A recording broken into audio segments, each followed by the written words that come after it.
Di bab 5 ini, Freud mengawali pembahasannya dengan definisi neurosis. Menurutnya, neurosis itu adalah personality disorder pada manusia yang terjadi karena frustasi seksual yang mereka alami. Frustasi seksual ini sendiri terjadi karena ada banyak tuntutan dan larangan yang dilakukan oleh peradaban, terutama di kehidupan seksual manusia. Nah, jadi di bab 4 itu sudah ada beberapa contoh-contoh hubungan seksual yang dulu sebenarnya tidak apa-apa, tapi dengan adanya peradaban justru menjadi tidak umum atau dilarang. Contohnya seperti hubungan seksual antara ayah dengan anak misalnya, atau lebih umum monogami saat ini daripada poligami.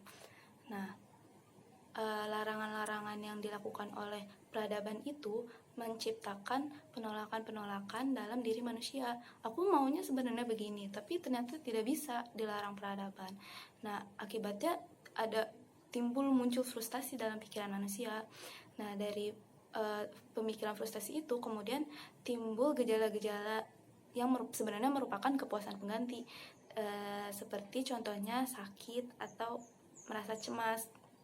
Nah, gejala-gejala ini justru menyulitkan manusia ketika berinteraksi dalam masyarakat. Ada kesulitan dalam memulai hubungan dalam komunitas. Selanjutnya, Freud juga menjelaskan mengenai perbedaan hubungan cinta antar individu dengan hubungan dalam suatu peradaban. Ia menegaskan bahwa hubungan cinta atau hubungan seksual antara dua individu merupakan hubungan antara dua individu di mana ketika ada pihak ketiga yang datang itu merupakan hambatan atau halangan bagi mereka berdua. Sementara itu, hubungan dalam peradaban itu menuntut banyak interaksi antar banyak individu, sehingga tidak ada yang namanya pihak ketiga dalam hubungan dalam peradaban. Nah, seperti yang kita tahu, ketika ada dua orang yang saling jatuh cinta, mereka akan menganggap kalau dunia ini adalah milik mereka sendiri. Mereka tidak akan memedulikan hal lain yang terjadi di luar sana. Mereka sudah merasa cukup dengan diri mereka masing-masing. Meskipun demikian, tetap saja di dalam masyarakat ini masih banyak pasangan-pasangan yang meskipun mereka sudah cukup dengan diri mereka masing-masing dan tidak membutuhkan hal yang lain di dunia ini, mereka tetap menjalin hubungan dengan orang lain seperti rekan kerja atau teman dalam hubungan pertemanan misalkan. Nah, meskipun ada perbedaan jenis hubungan antara hubungan pertemanan dengan hubungan cinta, ada effort berbeda yang dikeluarkan, ada rasa kasih sayang berbeda yang dikeluarkan, seharusnya ini sudah cukup bagi peradaban karena mereka hanya menuntut terjadinya hubungan antar banyak individu.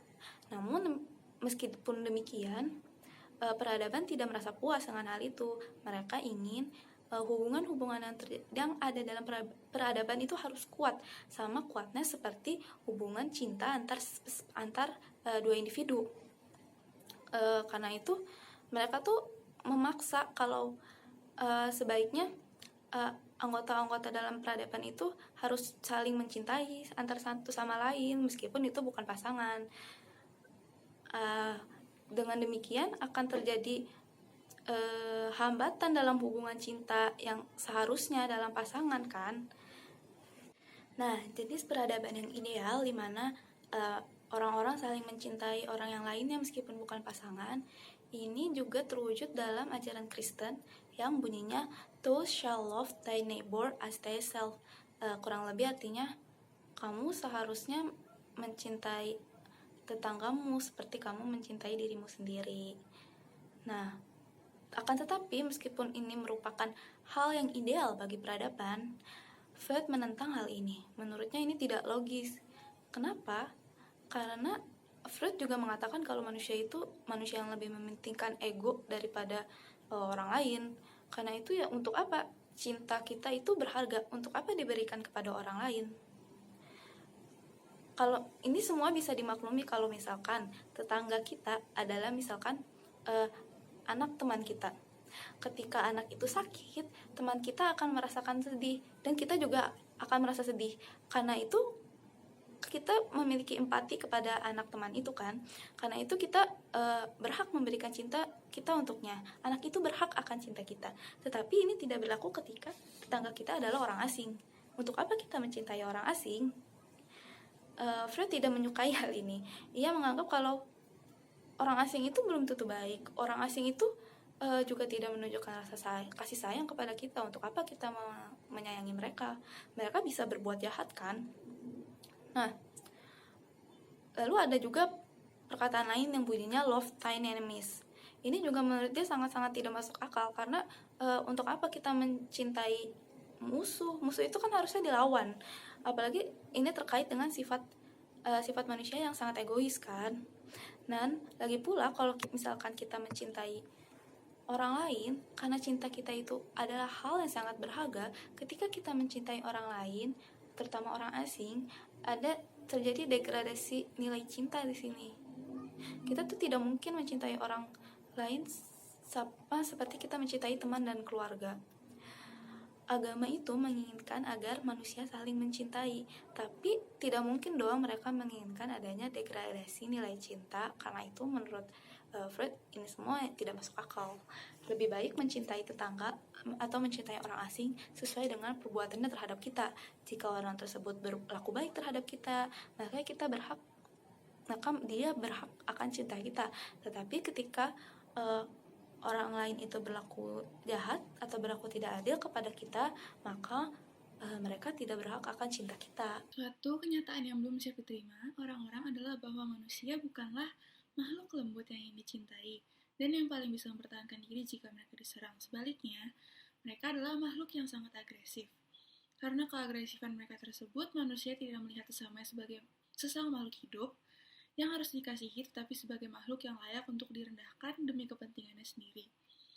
Misalnya mengeksploitasi kapasitas manusia untuk bekerja tanpa kompensasi, menggunakan sesama untuk memenuhi kebutuhan seksualnya tanpa persetujuan, menyiksa, bahkan membunuh, sehingga terdapat istilah homo homini lupus yang berarti manusia adalah serigala bagi manusia.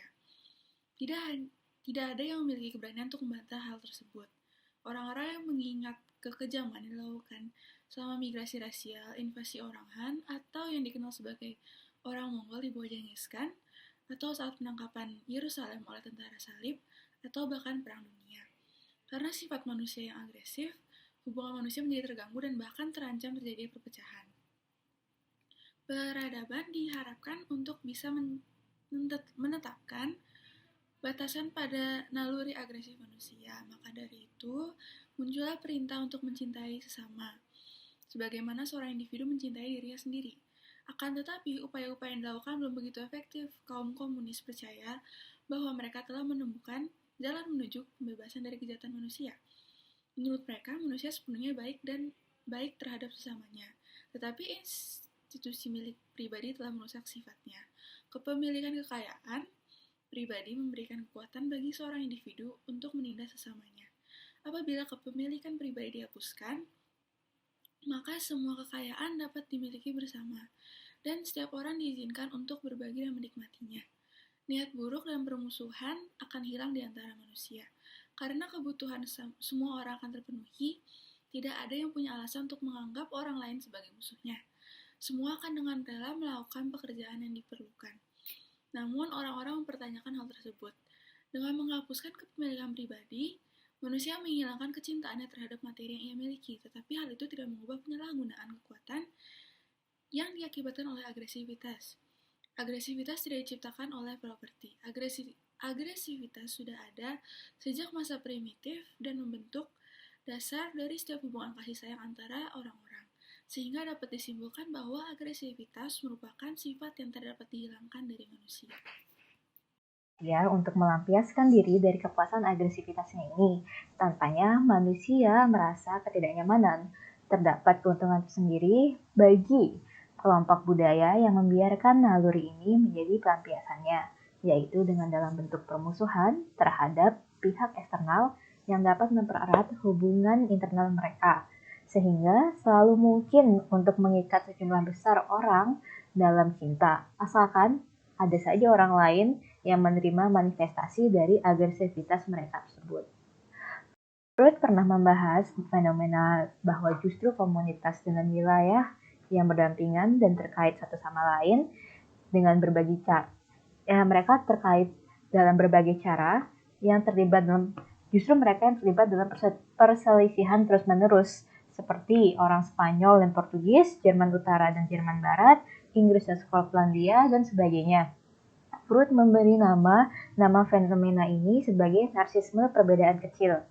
Jika peradaban memaksa pengorbanan yang begitu besar, tidak hanya pada seksualitas manusia tetapi pada agresivitasnya juga, kita dapat lebih memahami kenapa sulit sekali bagi manusia untuk bahagia dalam peradaban yang semakin berkembang tersebut.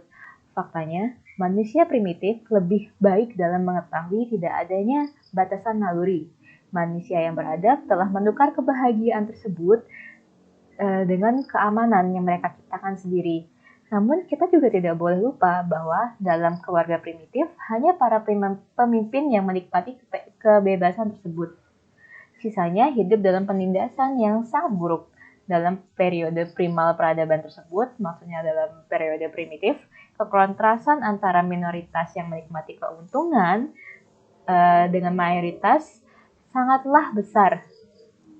Dan mengenai orang-orang primitif yang ada pada saat ini, penelitian telah menunjukkan bahwa mereka sama sekali tidak memiliki masalah dalam menyeimbangkan antara kehidupan instingtual mereka dengan kebebasan mereka.